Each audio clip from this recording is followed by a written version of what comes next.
all eyes are on Europe and specifically on Greece and whether it's going to exit the euro and the effect it's having on the market. What do you think? Well, they're certainly doing all that they can to keep Greece in the euro. With elections having happened and another round due in a few weeks in Greece, the new politicians that are due to take office, they don't want to continue on this path of austerity.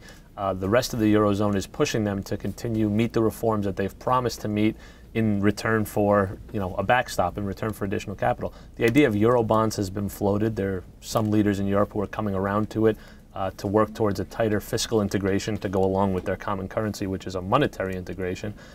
Angela Merkel of Germany continues to be very resistant to that idea. So I wouldn't expect that to happen anytime soon.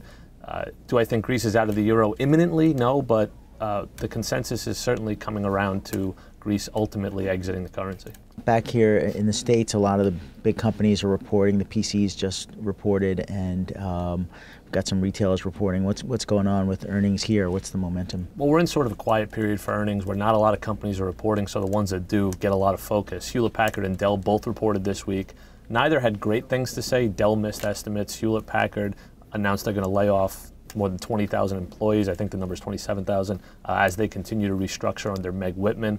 So nothing great out of there, although the stocks are up today. We heard from Tiffany this morning. They warned of weaker growth abroad, decelerating economic growth around the world that's hitting their numbers, and they actually revised their profit forecast lower. Costco reported this morning decent numbers, but how much of that was driven by gas prices, which were high during the quarter they just reported. The real issues here are, again, Europe is sort of this weight on the market, and even as U.S. stocks show pretty good fundamentals and they're not crazy expensive, investors are shying away because one bad headline out of Europe and people feel like the whole house of cards could sort of fall apart here. So we've been focusing on the United States and on Europe, but Europe has a big effect on China.